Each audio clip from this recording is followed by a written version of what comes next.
Hey there, Sqat here. Just a little disclaimer, this episode was recorded before the Game Awards, during which a certain trailer released, one that makes some of this discussion outdated. But nonetheless, I'm going to discuss it briefly, here and now, while it's fresh. Suicide Squad killed the Justice League, the upcoming game. We knew this was part of the Arkhamverse. That's not new information. But to what extent, I think wasn't really clear. Whether it was just set in the same world, or if it would actually continue off the events of Arkham Knight. The game got announced 2 years ago, I think, at a DC Fandom in 2020. So it's been out there. Speculation's been going strong for a good bit. But now with this new trailer, we have a much clearer answer to that question. How connected is it to the Arkham series? And the answer is very. Batman's in it. Not just the character of Batman, but the Arkham's Bruce Wayne, voiced by Kevin Conroy, back in action, evidently. Here's the thing. I stand by what I say in this episode. I feel like despite its story issues, Arkham Knight is a very fitting send-off to this version of the character. And naturally, with Kevin Conroy having passed, as I've mentioned a few times now on Scrollies, I feel like it's more appropriate now than it was when it came out. I would have been fine with it ending there. But it's not. They're going to bring him back one last time, his final performance, and naturally, I'm excited. I would never turn down another Kevin Conroy Batman showcase. That said, I am a little nervous, not gonna lie, having his final performance be as an evil or mind-controlled Batman based on the trailer. They've done that before. In fact, the only time Kevin Conroy ever appeared in live action as Bruce Wayne Batman was in one of those CW shows. I saw the clip online, and the writing wasn't great, so he did good. But I mean, he was just working with what he had, which wasn't very good writing. And he was an evil jaded Batman who killed, and unfortunate waste of his performance, I thought. Now, I don't think that'll be the case here. Rocksteady, I have full faith in to treat this character with respect, to treat this last performance with respect. Obviously, this was all recorded and written and implemented long before that was even known. So I'm hopeful there's more to it than that. I know they wouldn't just bring him back just because after it's been so long since the last game. And with how well received that last game was, I don't think that they would sully the end of that character's story, even without the knowledge that it would be Kevin Conroy's final performance. So I'm going in hopeful. I'm excited. I'm going to be getting it when it comes out. I'm looking forward to playing it and sharing my thoughts. But yeah, that's what happened since this episode got recorded, and we're going to be talking about it, having not known that was on the horizon. So back to Arkham Origins. Kevin Conroy doesn't even voice him in this game. It's Roger Craig Smith, who is the voice of Sonic, voicing Batman. So I thought he did a pretty good job here too. And yeah, that's all I have to say about that. So hopefully this little snippet really made you feel like Sqat Cobbler, being hyped for a new game, which doesn't happen very often anymore.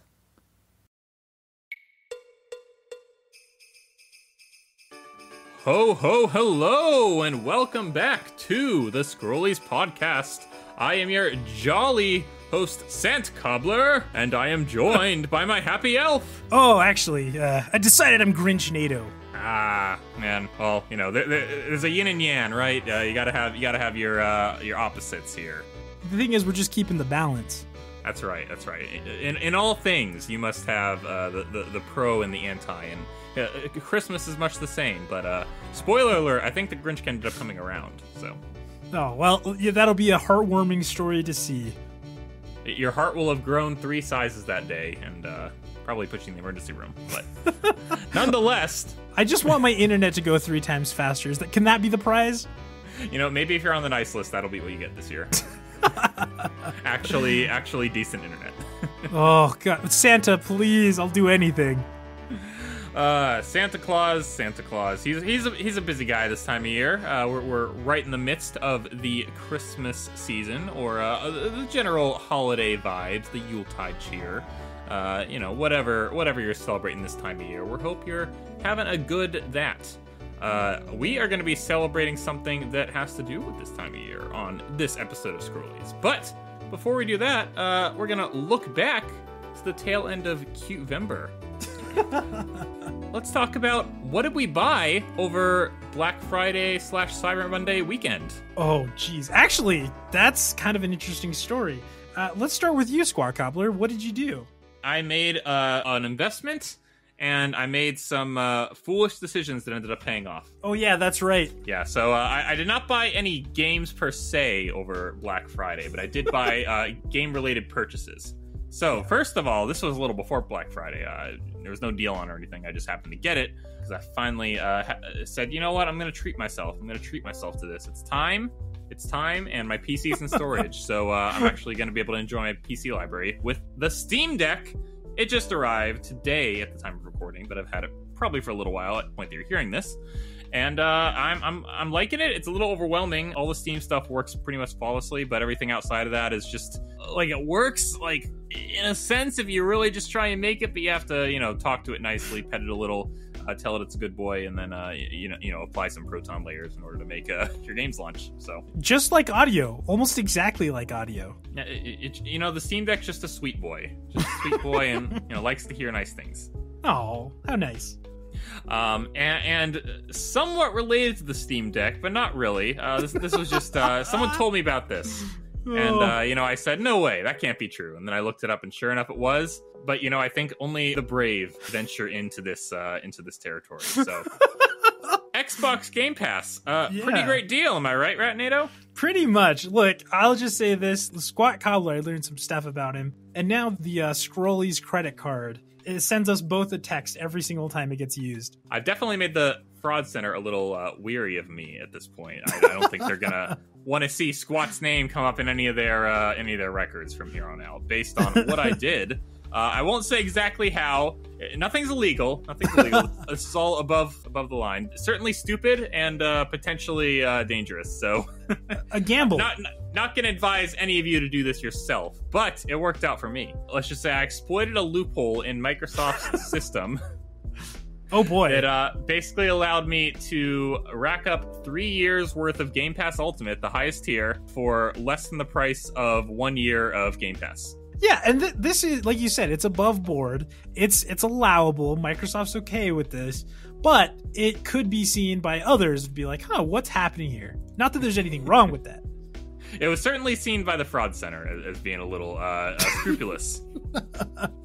Sqat, I respect you. You really are kind of just like this shady little Icy James making back deals. And Icy James has to do as Icy James has to do. But, he gets results. And the result of this is that I don't have to worry about not having access to Microsoft's biggest hits and a bunch of indie titles for the next 3 years until 2025. So if you guys have anything you want to recommend on the Game Pass library, let me know. Chunky Cat approves. Chunky Cat did approve. And in fact, when I let her know that I was taking part in these endeavors, hang on, I'll read you exactly what she said. First, she sent her NKO, what sus emoji. And then, why do you commit fraud? Which I didn't. I didn't commit any fraud. There was no fraud. Without letting me in on it. Ah. So, Chunky Cat just wanted to be part of the action. I would advise you, for Glasses Guy's sake, to not go down this path. It's a path of no return. She hasn't had any thieving action in a while, I think is the real thing. The reality is, the three thieves, that being Mori, Chunky Cat, and Shraxa, it was all a distraction. Because, you see, we thought Shraxa wasn't a thief at all, because she never stole anything in Discord. But then we come to find out she just steals actual physical possessions of her brothers on the regular, such as a Switch. Oh, poor Brygay. So it's really only the one thief and the dank memer users. Yo, shout out to Brygay for having to deal with that. Shout out to Mooncat Gab. Though I feel like Mooncat Gab probably also just like does a little, It seems like Brygar is the source of all good things for the Shrax Cat Gab household.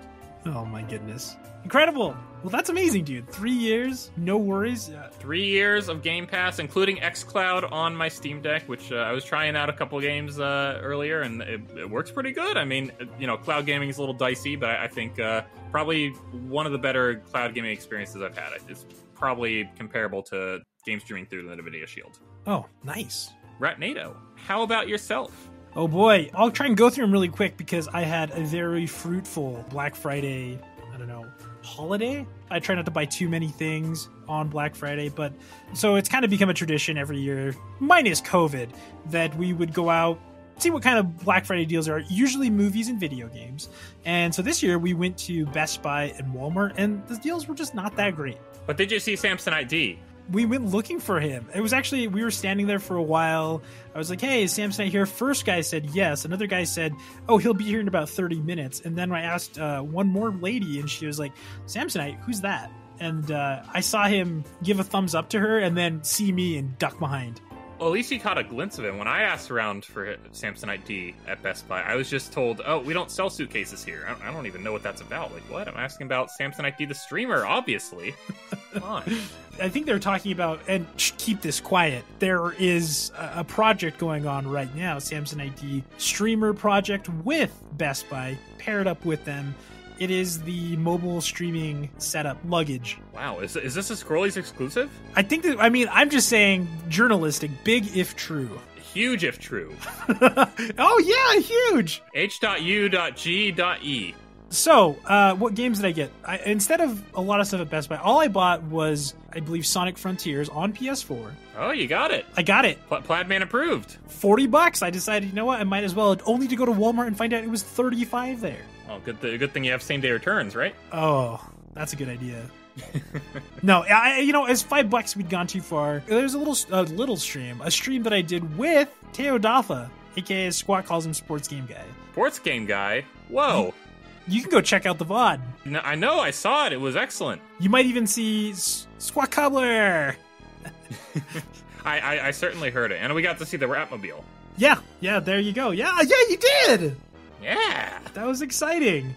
The Ratmobile, it's pretty dope. I'm gonna go really quick through the games I got, Sqat Cobbler. Let's hear them. So I got Persona 5 Royale Steelbook. I got Shin Megami Tensei was on sale. I got Lego DC Supervillains on Switch for $5. Oh my. Duke Nukem 3D. Mm-hmm. Star Wars Knights of the Old Republic 1 and 2. Nice. Rift Tracks the game because I love Rift Tracks. I don't know if I'll ever play it, but I got it. And then finally, Ghost and Goblins Resurrection. All right. Well, a little bit of everything there. Some numbers games, some side-scrolling platformies, and some action adventure. Oh, yeah. Excellent. Resurrection is great, everybody. It's hard, but it's really fun. Well, good stuff. That was a very fruitful Black Friday slash Cyber Monday slash Cutember farewell weekend, I would say, on both counts, despite the fact that my bank no longer trusts me. You want that. That's what you want. There's a cost to everything, right? And that's the cost of cheap Game Pass. Incredible. Now, Ratnado, we're going to be discussing something today that is sort of Christmas themed. Yeah. In fact, I'd say it's explicitly Christmas themed. And yet, Ratnado, it's not always what I think you'd go to as a Christmas game, but I always return to it this time of year, even if it's just to explore around a little, traverse, just take it all in, the atmosphere, the vibes, the good times. Sqat, we already talked about DKC3. That was just a couple weeks ago with Clebe. You know what, Ratnado? LRR, LRR, LRLR, MERRY. Start. That is music to a lot of people's ears. It certainly is to myself and Cleveland. But no, we're not talking about DKC3, if you can believe it, despite that very much being a Christmas game.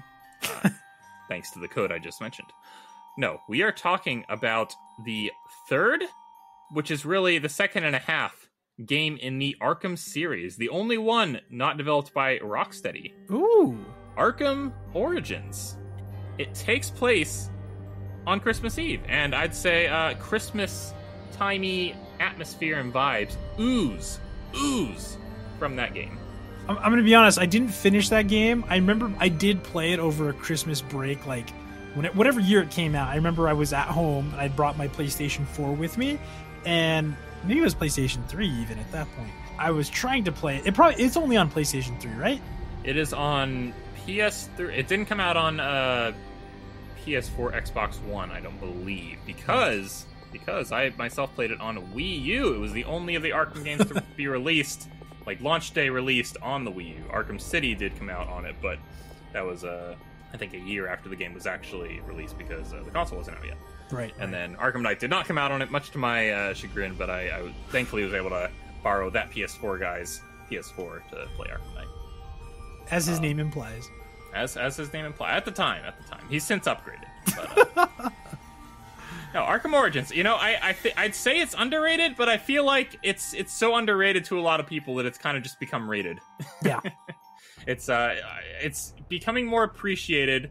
It wasn't when it came out. I think it was just kind of seen as like a city clone. You know, there wasn't really too much new that it did. Even some of the gadgets were just swapped out for the same essential functions in city, a la the ice grenade becoming the glue grenade. Right. Very, very, very clever there to maintain canon and yet also break it by introducing something that's equivalent. Yeah, it's really the same thing at the end of the day.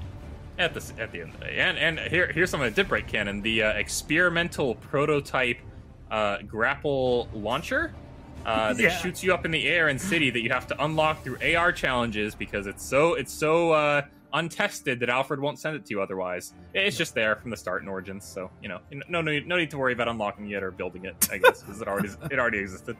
Yeah, that sounds about right. Yeah, that's just the nature of a video game prequel, though, right? The Metal Gear Solid crouch walk effect, where you no longer have to worry going into the past because you have the mechanics from the future. Yeah, I mean, I feel like they could have explained that in some other way, but I mean, I guess I see what they're doing. Well, Big Boss, he's got strong thighs. He can maintain that position for an extended period of time. Oh, we're talking about Arkham Origins. Yes, Ratnado. I'm sure they could have come up with a reason. Absolutely. Nonetheless, you did not finish it. I have finished it myself. I haven't played through it fully in a while. The only piece of Arkham medium that is a game, I should say, that isn't like comics or anything, that I haven't played yet is Arkham VR.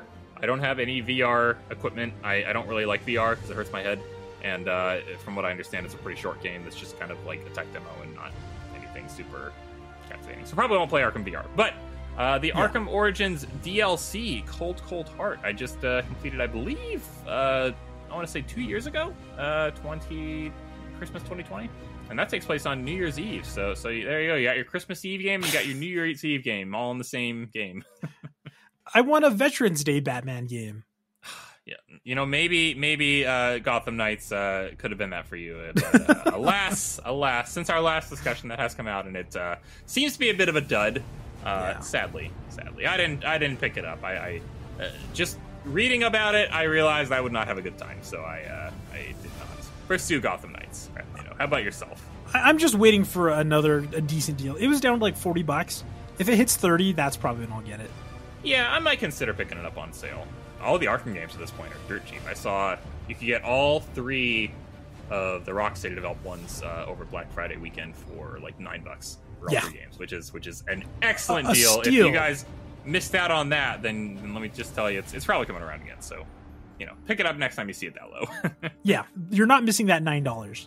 Yeah. Anyway, speaking of the differences in Arkham Origins, I guess what it really boils down to is just the fact that Rocksteady was pretty much building Arkham Knight from the ground up.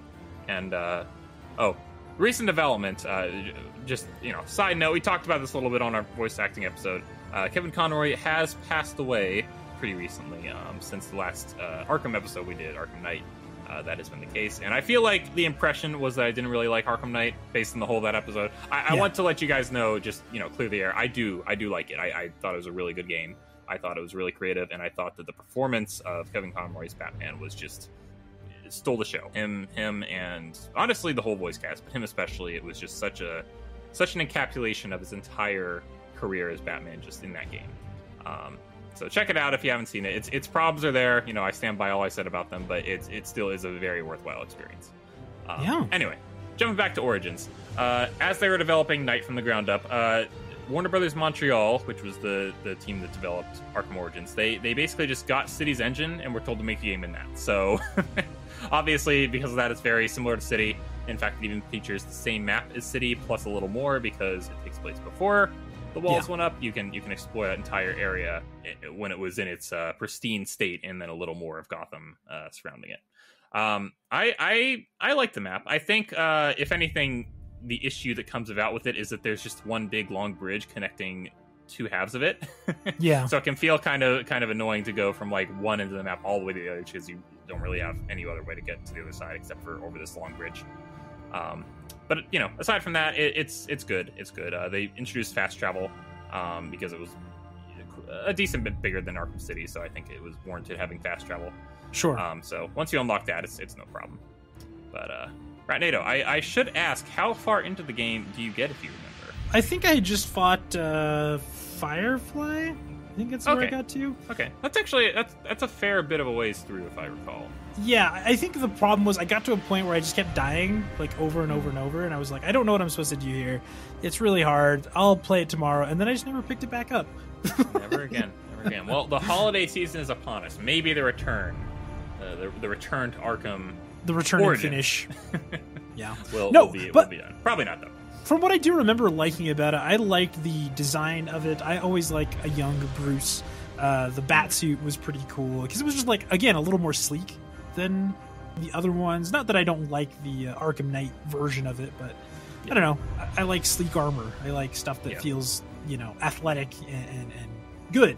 So yeah, less spandex, more body armor.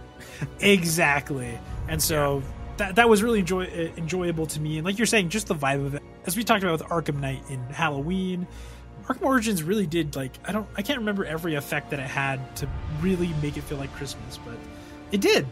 I think even playing it in the cold, I think it was snowing outside too. That was just like, oh, this is kind of neat. This is a good way to experience this. Likewise. I can vividly remember when I was playing Arkham Origins.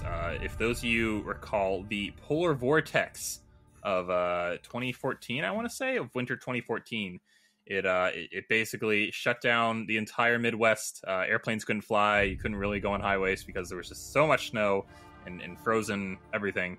So I was snowed in the hotel, and I had gotten Arkham Origins for Christmas, so I was playing it throughout that, and it really fit the vibe because there's a blizzard going on in the game. That's the excuse given for why Batman can't travel around the rest of Gotham. It's just because it's too windy or something. But it's so cold. It's so cold. So yeah, that's a vibe. There's Christmas decorations all over. Obviously, the city's empty, and I think that's the complaint with the Arkham series, is that it's always an empty map. That there's no civilians around, but I feel like it really just puts you in the shoes of it. It really makes you feel like Batman. It really does. It really makes you feel like Batman, and it's you as one man against the entire criminal underbelly of the city, plus the police force, because it's in Arkham Origins the GCPD is corrupt, and the only good one of them is Jim Gordon, who doesn't even really trust you at the beginning of it. So yeah, you gotta earn allies. You gotta make an impression on the city of Gotham, because you are a fresh Batman. It's essentially year one without being year one.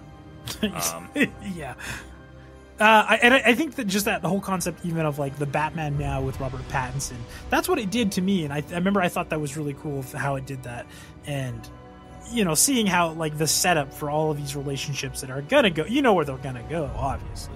It was really cool. I think that the Arkham series always did a really good job of like taking the animated series, taking comics, and really like making stories out of those, updating those, rather than kind of, I feel like most people critically are just like more Batman Begins, more dark, like even those are also Batman, they're different. I don't know if that makes sense.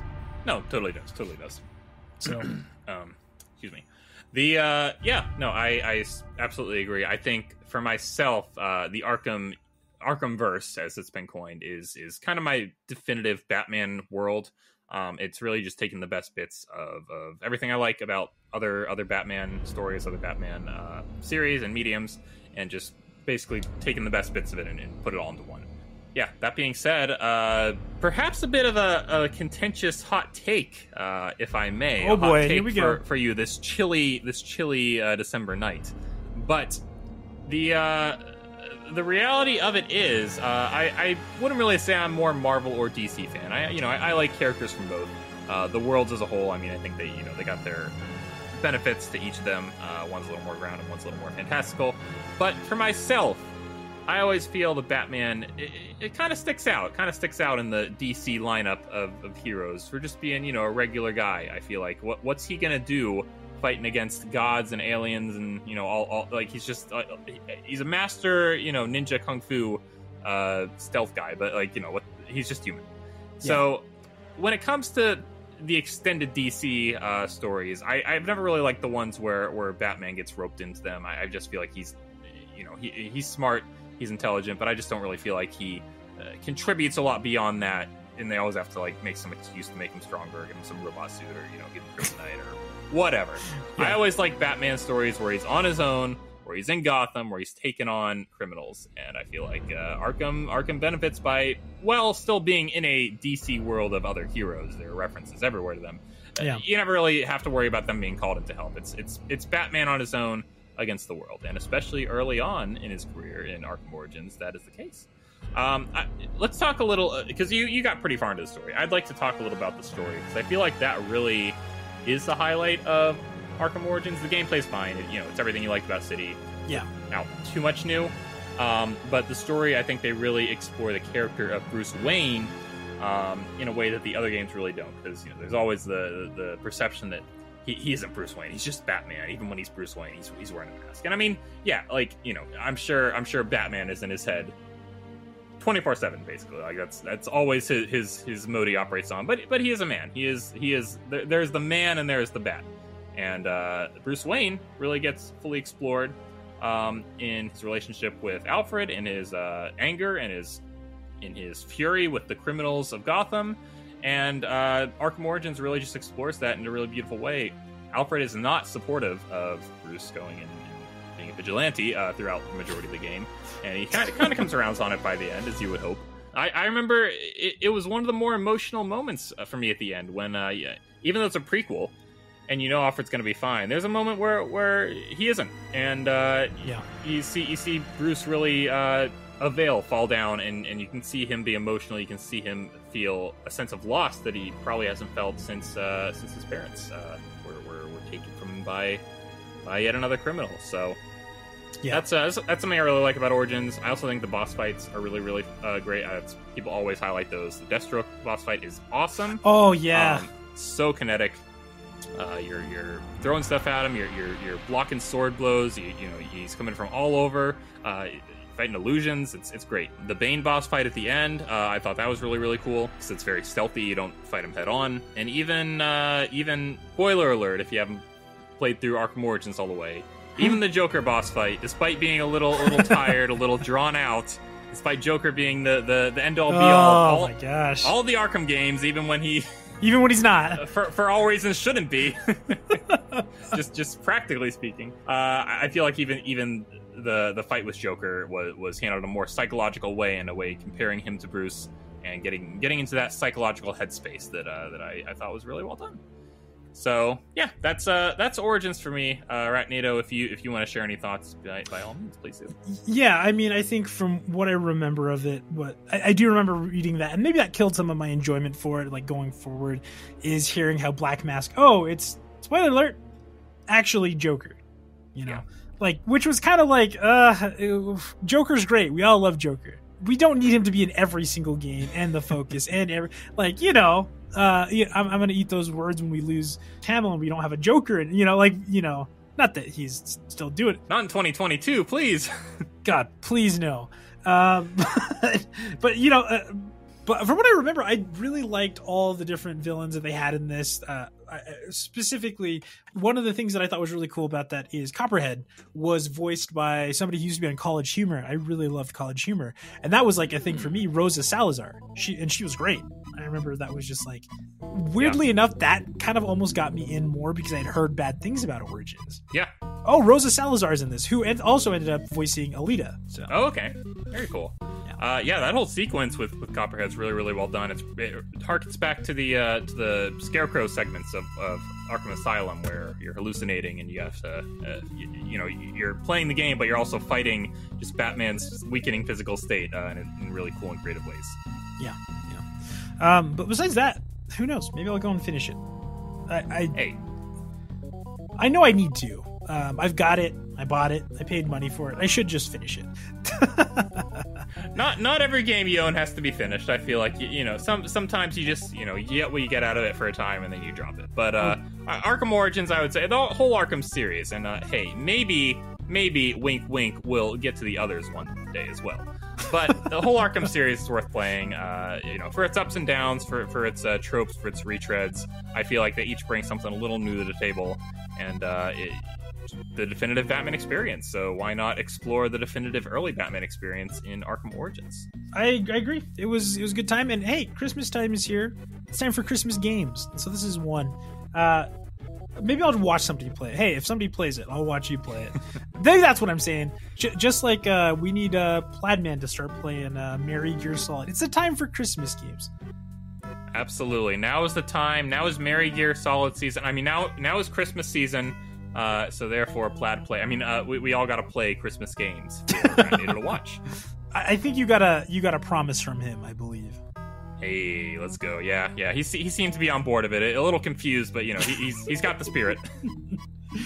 Well, the only thing I have left to say, Ratnado, is Shot Gloves OP. Hey. Fair enough. Thank you all for listening. It's been a real one. It's been good. Hey, play some Batman this holiday season. Hug your loved ones and don't get stuck in a blizzard, because you may not be able to traverse town. But I've been Sqat Cobbler. Hey, we got a Discord. You heard it last week. Link was in the description.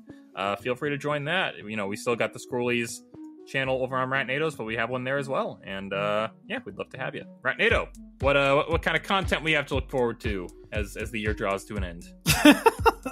Unfortunately, and we're struggling with it a bit right now, my internet is real bad. I'm trying to figure it out. I can't make promises. Who knows what will happen? And that's why I killed everything else in Qvember, because it's just been awful, and it's now got to a point where it's like almost unusable. So who knew the real Dread Semper was the internet situation worsening? Oh gosh, it's terrible. I am doing a bunch of stuff though, like on Discord, and kind of like Sqat, I'm doing YouTube now, recording stuff locally and then just uploading it later because the internet doesn't want to work with me and I can't find a place that's worth moving to. So hey, if you've got... No, just kidding. Imagine I start going, hey, do you have a place I can move into? Can I crash on your couch? Does it have fiber? Hey, the content's there, folks. You just have to dig for it a little. For myself and Rat, YouTube, TikTok, all of it. And hey, Twitch again someday, maybe. We can hope. Please, internet. But Scrollies always, Scrollies each week. You'll be able to come back here and check out a new episode next week, and we look forward to seeing you then. As I've stated, I have been Sqat Cobbler, and it has been a pleasure. See ya! Bye! I forgot to hit record. What? Sorry, what was that? Cut out. I forgot to hit record. Oh! but we can start right here. We can start here, and then... We had some good stuff going there. It's in the synthetic redundancy. It's in the redundancy. Thank God for the synthetic redundancy. Yeah, no need to try and recreate.